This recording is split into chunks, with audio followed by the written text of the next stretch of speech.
Grazie. My Italiano? So I normally don't write speeches, but I did in this case because you should have a translation, and I will do my best to not speak too quickly, which even for Americans I speak too quickly. So we'll do our best. Good afternoon. I would like to begin by thanking the Congress organizers and the U.S. Embassy for giving me this opportunity to speak. I've had the good fortune to travel Italy. This is, I think, my fourth time, and I fall more in love with the country every time I come. I also recognize that there is more than simply an ocean that divides us. My experiences, and therefore my view of librarianship, is very much influenced and shaped by being an American. That said, in this global reality, I feel that librarianship, its history, values, and dedication to knowledge creates a bond that transcends borders. This point became very apparent to me in the events of the Arab Spring this January. In early 2011, on the heels of a successful revolution in Tunisia, Egyptians took to the street to demand reforms to a government regime that had been in power for nearly 30 years. While much of the media fixated on the protests that occupied Tahrir Square in the Egyptian capital of Cairo, many demonstrations started in the port city of Alexandria. There, as in Cairo, people from across the socioeconomic scale and generations rioted to demand liberty, justice, and social equity. In an attempt to restore the Constitution, what was seen primarily as a peaceful uprising led to the deaths of 846 people and an additional 6,000 injured across Egypt. And on January 28th, at 6 p.m., after the prisons had been opened, releasing murderers and rapists onto the street, all security withdrew. Roving gangs of looters flooded the streets, seeking to take advantage of the chaos. In Egypt's port city, the violence and looting devastated government buildings. Where once offices stood, only burned-out rubble remained. Protesters went from government building to government building, seeking to pull down direct symbols of the corrupt power. Some looters and protesters then eyed the Library of Alexandria. President Mubarak, the focus of the uprising, had opened the modern library in 2002 at a cost of $220 million. He built it to, quote, recapture the spirit of openness and scholarship of the original, unquote. The famous ancient Library of Alexandria, one of the wonders of the ancient world. As it became apparent that the library might be in danger, protesters joined hand in hand and surrounded the modern Library of Alexandria, not to attack it or raid it, but to protect it. Throughout the demonstrations and looting, the protesters, men, women, and children stood firm and protected the library, in essence, retaking it for the people. By the time the uprising had subsided, President Mubarak stepped down and the protesters celebrated their victory around the country. Not one window of the library was broken, not a rock thrown against its walls. Why, in the midst of tearing down the regime, did the people of the nation protect the library? Why? Why is this story, while not quite so dramatic, being repeated across the United Kingdom and the United States? As U.S. cities faced with a devastating financial crisis sought to close library branches, citizens rallied. Protesters disrupted town halls and city council meetings. Protesters picketed. And in Philadelphia, the city council went so far as to sue the mayor to prevent the closing of neighborhood libraries. In Kenya, they are building public libraries throughout the country, in rural and urban areas alike. Where the communities are too remote to erect buildings, they built book carts, 5,000 books in a wooden cart pulled by donkeys. In even more remote northern sections of the country, they've strapped the crates and tents to camels. Inside villages, the carts are opened and tents erected to allow parents and children alike to come learn. In these villages, the camels are not just zoo animals. They provide essential transportation, labor, milk, meat, and even their dung is dried and powers the stoves. Now, this essential animal is seen as providing another vital service, bringing knowledge to the people. In the countryside along the coast of Colombia, Luis Serrano urges along his 2 donkeys, Alpha and Beto. On the backs of the donkeys are books. Louis, a primary school teacher by trade, carries a sign reading Biblio Burro. He is taking books to small villages and spreading literacy throughout the countryside to children that have seen too much violence and conflict for their young years. He began with 70 books. Through donations, he's grown that collection to over 4,800 volumes, and far past the capacity of his 4-legged friends. He now houses the collection in a half-built room that has become an official satellite to the Santa Maria Community Library, some 180 miles away. We find libraries in the finest castles of Europe and in the midst of Occupy Wall Street populist protests in the States. Libraries are embraced by the elite and the common alike. We find librarianship in jungles and deserts, in schools and corporations, governments, and indeed within the walls of the Vatican overlooking Rome itself. It would seem that libraries are universal. So why, in the advent of digital media and networks, why is it that so many question the need for libraries? Why is it in the age of social media and participation that so many within the profession feel threatened? Has the time come for libraries to recede into the past? I put it to you that we, librarians, are in great part responsible for the circumstances that we are currently in. Today, I'd like to discuss 2 reasons why I believe that librarians have doomed the field of librarianship. One reason is due to a failure on our part. The other, a great victory we have worked for, yet both mean the end for libraries as we know them today. The great failure of librarianship is that too many librarians define the field by its function. We are librarians because we catalog. Librarians search databases. Librarians are people who collect and preserve books. We see it in how we organize ourselves. We are no longer simply librarians.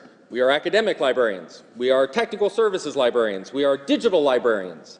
We have taken the tools of classification we used on our books and turned them on ourselves. The result is a fragmenting set of skills and competing priorities. Through this fragmentation, we set ourselves against each other. Instead of seeing every librarian hired as a good thing, we see every reference librarian hired as one less cataloger, or special collections librarian, or some other division. It gets worse. Once you begin to define yourself by what it is you do, new ways of doing these things become threats. Or worse, anyone who does something similar becomes competition. Google is a threat because it doesn't use descriptive cataloging to index the world. We seek to dismiss it because it can't do nested searches, and goodness knows it has no idea what authority control is. Amazon is a threat because it provides books.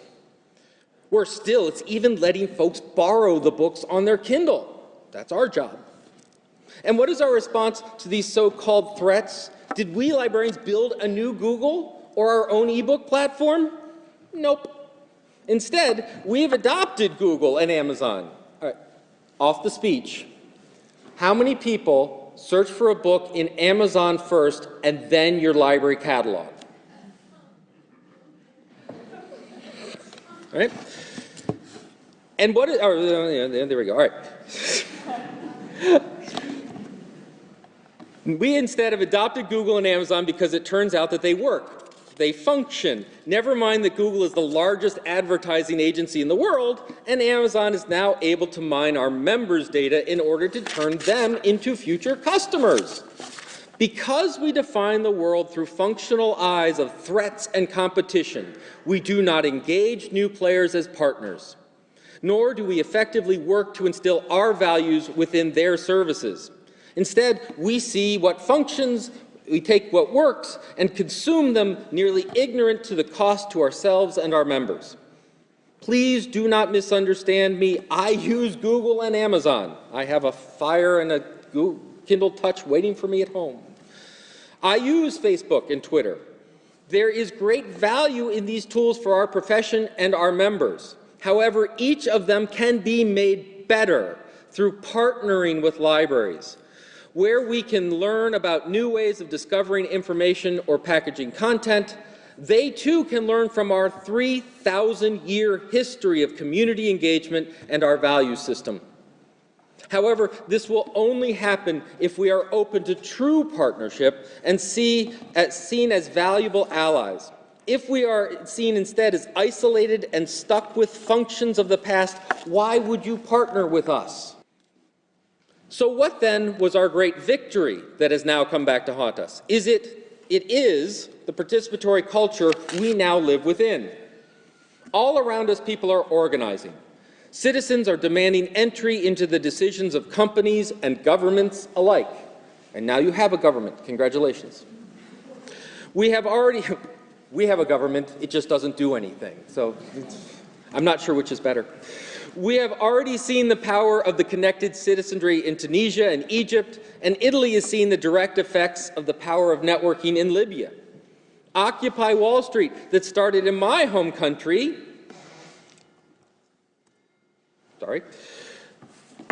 in my own country, has now spread to the streets of Rome.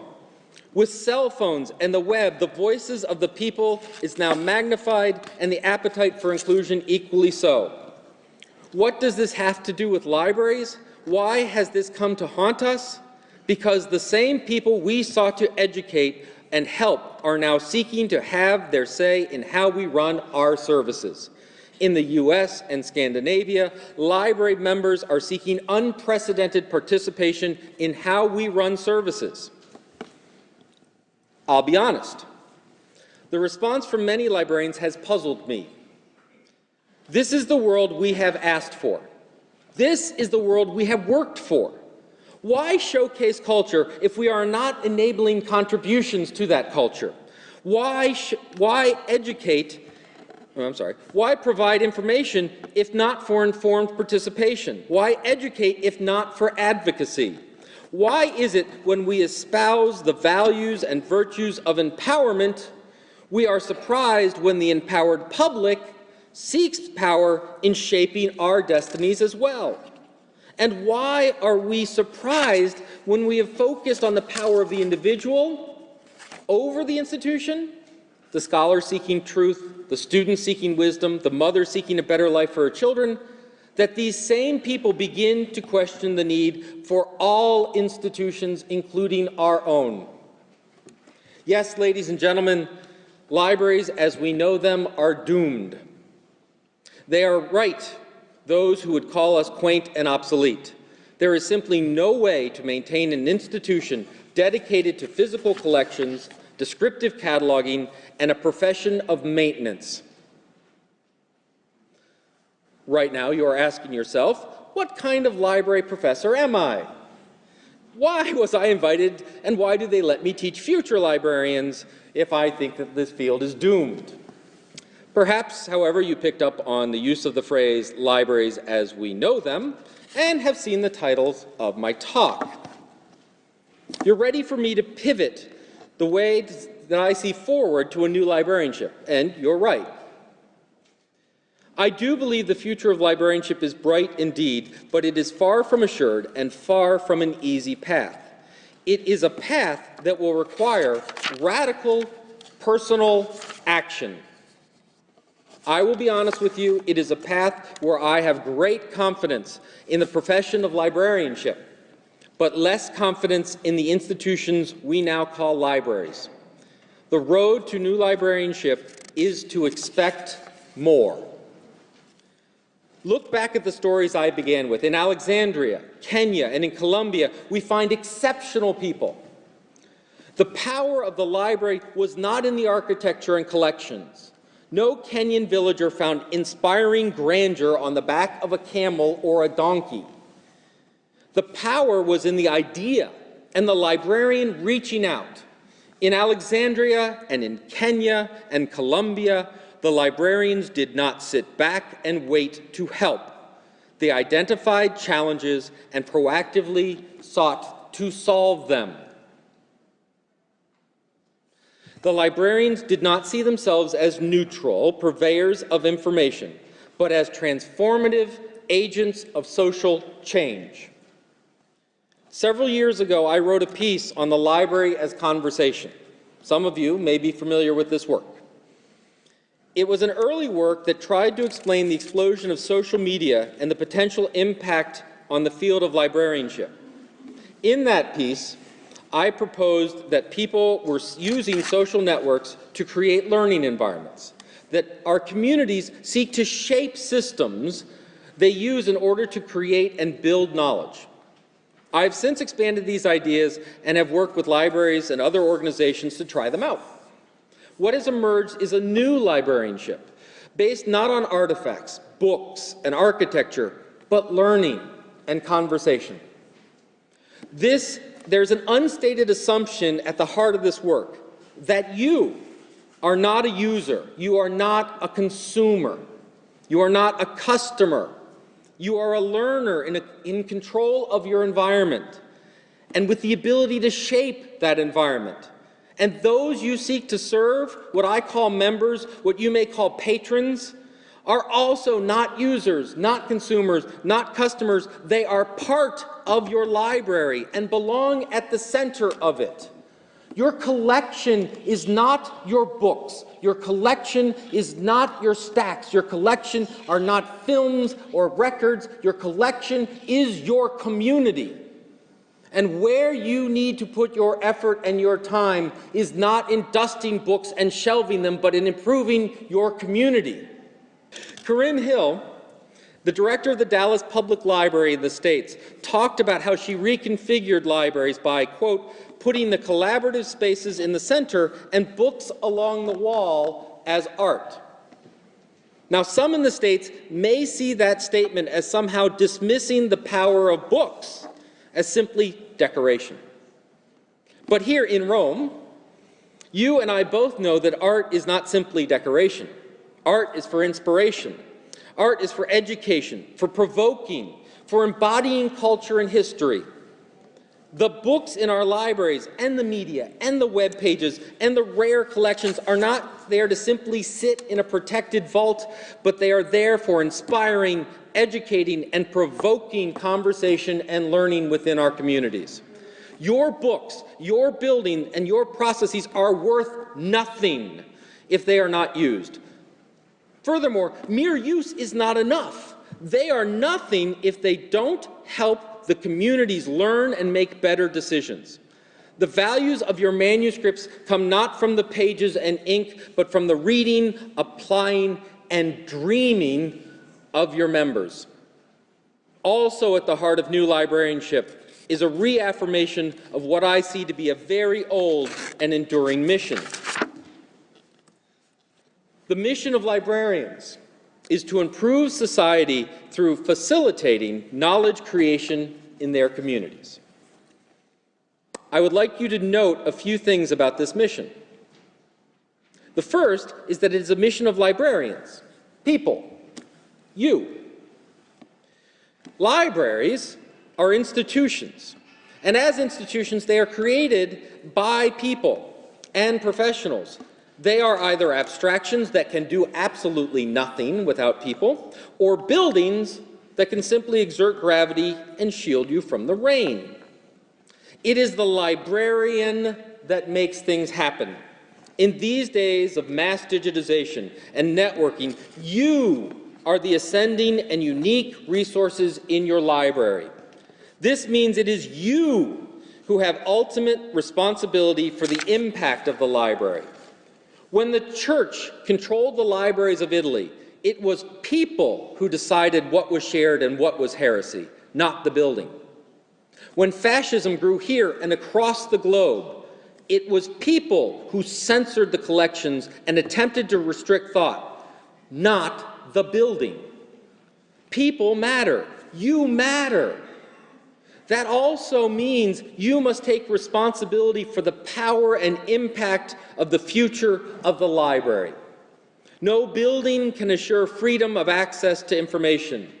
No building can preserve the privacy of its members. No building, no book, no manuscript can dedicate itself to the advancement of the individual or society. That is your job. That is your job in Rome. That is your job in Florence, in Italy, in Europe, and indeed the globe. That is the driving quest of librarians to inspire and inform and make communities better. Now, I talked about people standing up in the UK and the States to stop the closure of libraries at the beginning of my speech.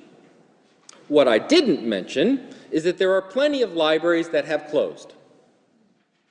There have been libraries that shuttered their doors without a whisper of protest. Why? Because the librarians of those communities are unable to connect to their members and prove their value. A building is not enough. A collection is not enough. A job title is not enough. If libraries are to have a bright future, it must be because librarians have a coherent vision of the future and they are able to engage their communities in the importance of that vision. It frankly still confuses me when I have librarians take offense to the improve society part of that mission. They will say, who are we to tell the community how to improve? Or who gave librarians the right to change the community? They fear the specter of some sort of authoritarian librarian who dictates matters of taste and truth to our neighbors, students, and officials. This image of jackbooted librarians marching through the streets, giving people the classics, it just boggles my mind. They miss the point. The point is not that librarians dictate to a community, but rather that they listen to the community and together define what makes a better tomorrow. In the conversation of what improvement means, the most important conversation that we can have, a community discusses its definitions of improvement. Furthermore, the librarians of the community, part of the community and therefore having a voice within the community, are both shaped by that conversation and seek to shape the conversation. They are shaped in organizing themselves and their services to the norms and needs of the community they serve, not what a curriculum in library school told them it should be. Yet they also shape that conversation in seeking to preserve the basic values of our profession, developed over our 3,000-year history. We must push the importance of openness of ideas, privacy of the individual in engaging with those ideas, a belief that the best ideas come from the richest and most varied collection of information, and the importance of learning. Now, some will note I did not include the concept of being unbiased. That is because you cannot be unbiased. As humans, we instill our values, prejudice, and other worldview into all that we do. The language you use, the color of your skin, the places you grew up, your education all influence how you interact with the world. You are not unbiased. As librarians, we believe that privacy is essential. That is a bias. As librarians, we believe that more views of a topic are better than fewer. That is a bias. We believe, I hope, that librarians and libraries serve a vital role in democracy. That, too, is a bias. We cannot be unbiased, but we can be intellectually honest. Take the sciences. I am an information scientist. Very important. Scientists have not only acknowledged that we have biases, we have even come up with measures to quantify it. If it can be measured, we'll figure it out. Yet people still look at sciences as a legitimate way of examining the world. Why? Not because scientists as people are objective and neutral, but that scientists have developed tools and an ethos of intellectual honesty. As a scientist, I acknowledge that my methods may be flawed, so I report them for examination. I acknowledge that my interpretation of data may be wrong, so I publish my results.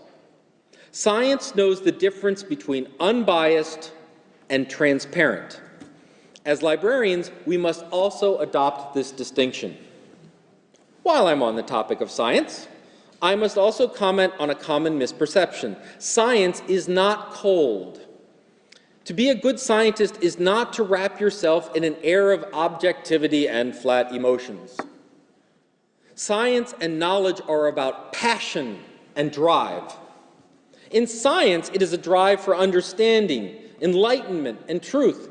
In librarianship, it is a quest for service and improving community. In science and librarianship, we take this passion, this quest, and we seek to use dispassionate and impartial tools and methods not to eliminate passion, but to ensure the evidence we use in our quest is accurate and credible. This, then, is at least part of the answer to the first threat to librarianship, a functional view. For too many of us and for too long, we have defined our noble profession by our tools. A process like cataloging and a process like collection development, these are as much tools as the catalogs and materials that we collect. A tool without a purpose is meaningless. It is only when our tools are put to use that they gain value. So therefore, while our tools are important, the true definition of our profession, or of any profession, is their impact and use. We must define ourselves by our goals. We are not organizers, we are facilitators. We are not collectors, but those who inspire new ideas. The buildings and books and processes are only as useful as our ability to improve our societies, to make them more knowledgeable. What is a librarian? Someone who fights for an informed citizenry as a necessary part of democracy. What is a librarian? A skilled facilitator who helps students, professors, businessmen, and politicians make better decisions. How do they do it? Today, through collections. Tomorrow, who knows?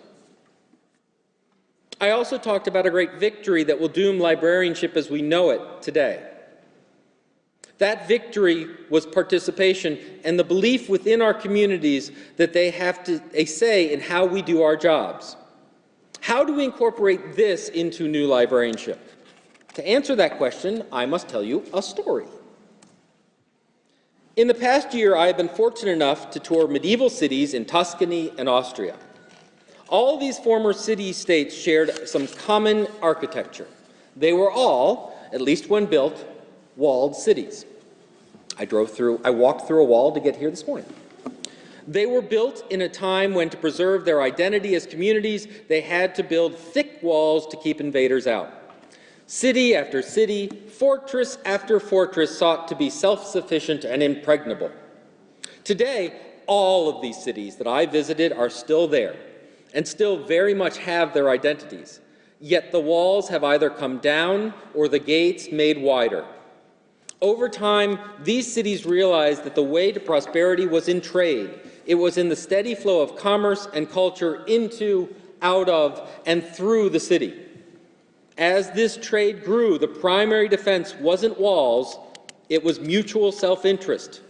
You didn't want to invade a trading partner. It was defense not through isolation, but through networks. Rome, Florence, and Salzburg are now great cities on the world stage. They grew and thrived on trade and tourism and research. They all thrived because they broke their walls and pulled them down. Now look at your library. How thick are your walls? They may not be built out of stone and mortar, but out of policies and practice. How welcome is the community into your fortification? How interconnected are you with the rest of your neighboring communities? The plain truth is that with the advance of technology, we need less and less space to do our jobs. We must cede this space to the community for the trade of ideas. By connecting ourselves to our public, our faculties, our companies, our churches, and our governments, we become more essential. If you want a bright future for your library, you will not find it in your stacks.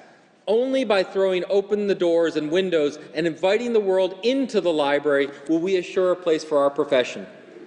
Across the globe, we see librarians leaving the library. Librarians are going to the conversation, going to the places they are needed. Librarians are sitting in business meetings. Librarians are making rounds with doctors, are joining legal teams in court. Just as in these examples that started my talk, librarians are using camels and donkeys to meet the needs of their communities where the community needs them. In university, librarians are going beyond walls by monitoring Twitter feeds from classes for instant reference. Librarians are posting image collections to Flickr to engage communities and enrich the collections with stories and memories and new applications. Librarians are in person and online, showing up where they are needed and not waiting for someone to find them. In doing so, they are proving their worth and gaining wider support for their community. They are also potentially undermining the long-term value of the institution. At Syracuse University, we are training librarians to support e-science. Librarians are joining labs and research teams to help organize scientific data and coordinate communication among researchers. We cannot prepare enough of them. The e-science librarians are being hired away sometimes before they even graduate. They are being hired not into libraries, but into academic research units. Many of these academic units are in universities with libraries. Could we see the day when this becomes the norm and not the exception, when the valuable skills of librarians are absorbed into industry and the institutions librarians have managed over the centuries simply fades away? I can see that happening. I don't even see that as a necessary bad thing and we had dinner last night, but that's another issue. If, however, you do, if you see the institution as important, then you had better add value. Can you create e-science services within the library that manages the expertise for these labs? Can you add value by coordinating embedded librarians? Can you provide constant and continuous development for library professionals no matter where they sit? If not, if you simply see your mission of your library as standing ready for those who enter your doors, then you have, in my opinion, a much tougher future ahead of you. Yes, the library of today is doomed. We can mourn it, or we can celebrate the fact that it has prepared us for tomorrow. If you walk away from this talk believing that I see no value in cataloging or books or buildings, I have been unclear. All of these have been valuable to get us to today. However, their past value does not dictate their future value. We must constantly question everything we do, not to seek fault, but to test fitness. If a service adds value, we keep it. If it does not, we celebrate its past and then move on. The mission and our values endure. The tools and functions we use to achieve this mission must change over time. I see a bright future for librarians, a future where librarians must heal the woes of the world, not entertain it, where librarians must pull our communities out of crippling debt and even more crippling intolerance, where librarians do not document their communities but transform them. Ladies and gentlemen, we must expect more of ourselves and our libraries. We must teach our communities to expect more from us as well. We must, through our actions, show our communities that a building with books is not enough, that no community should ever be satisfied with a mediocre library or librarians that only seek to define themselves by their duties and not their responsibility to make the world a better place. What lies ahead, I cannot say. What will the conversation about the future of libraries here and in Italy and throughout the world look like? Will it be contentious, riotous, resigned, quiet, apathetic? I don't know. I do know that if you wait for it to happen, or if you wait for it to finish, it will never occur. If you remain on the sidelines, how can you expect others to jump in the fray? If you sit quietly with your criticisms or comments, you abdicate the future. Let me say that again. By choosing not to engage in the conversation on the future of librarianship, you abdicate your power to shape it. Dewey, Cutter, Ranganathan all created a legacy that by calling ourselves librarians, have become stewards to. This legacy is to be respected and continued, not simply enshrined and frozen. All of these giants upon whose shoulders we now stand never saw the future as finite, nor fixed, nor passive. Unlike some fine sculpture or glorious piece of architecture, we preserve the legacy of these librarians by constantly tearing down convention for efficiency, structure for effectiveness, and past assumptions for future success. Be proud of your heritage as a librarian. Ours is an old and noble profession that can count among our members radicals, missionaries, teachers, and others. They have started for you an amazing conversation full of richness and history. They have written this conversation into our values, our institutions, and our education, but they did not complete the work nor finish the conversation. They held it open for you, for those you mentor, and those that they mentor. The conversation that is librarianship is alive and waiting for your voice. Grazie.